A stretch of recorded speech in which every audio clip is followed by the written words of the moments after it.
എല്ലാവർക്കും നന്മയും ഐശ്വര്യവും ആരോഗ്യവും ആനന്ദവും ശാന്തിയും സമൃദ്ധിയും കൊണ്ടുവരുന്നതാകട്ടെ. പ്രകൃതി മാതാവ് നമ്മുടെ തെറ്റുകൾ പുറത്ത് പ്രകൃതിക്ഷോഭങ്ങളില്ലാത്തൊരു കാലത്ത് നമുക്ക് പ്രദാനം ചെയ്യട്ടെ. തലചായ്ക്കാനൊരു വീടും വയറ് നിറയ്ക്കാൻ ഭക്ഷണവും എല്ലാവർക്കും ഉണ്ടാകട്ടെ. ലോകത്തെവിടെയും ശാന്തി പുലരട്ടെ. നല്ലത് ചിന്തിച്ച് നമുക്ക് നല്ല പ്രവൃത്തി ചെയ്യാം.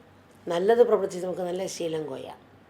നല്ല ശീലത്തിൽ നമുക്ക് നല്ല സ്വഭാവത്തെ വളർത്താം. നല്ല സ്വഭാവത്തിൽ നിന്ന് നമുക്ക് നല്ല ജീവിതത്തെ സൃഷ്ടിക്കാം. നല്ല ജീവിതത്തിലൂടെ നമുക്ക് വിജയത്തിൻ്റെ മാറ്റിയെഴുതാം. എല്ലാ പ്രതിബന്ധങ്ങളെയും ജയിക്കുന്ന ശക്തിയും വീര്യവും നന്മയും ഓരോ മനുഷ്യൻ്റെയും ഉള്ളിലുണ്ട്.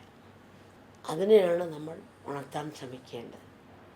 പ്രതീക്ഷ കൈവിടാത്തൊരു ഹൃദയവും പ്രസന്നമായൊരു മനസ്സും ഉണ്ടെങ്കിൽ ഏതൊന്നിലും പുതുമ ദർശിക്കാനും സന്തോഷം കണ്ടെത്താനും നമുക്ക് സാധിക്കും. സ്നേഹം, സൗഹൃദം, സംതൃപ്തി, അതിനേക്കാൾ വലിയ ആഘോഷമില്ല. നിങ്ങളെപ്പോലെ മക്കൾ ലോകത്തിൻ്റെ സ്നേഹത്തിൻ്റെയും ശാന്തിയുടെയും ദൂതരാകട്ടെ. മക്കളെയെല്ലാം ഹൃദയത്തിൽ ശാന്തിയും സന്തോഷം നിറയാൻ കൃപ മക്കളെല്ലാം അനുഗ്രഹിക്കട്ടെ.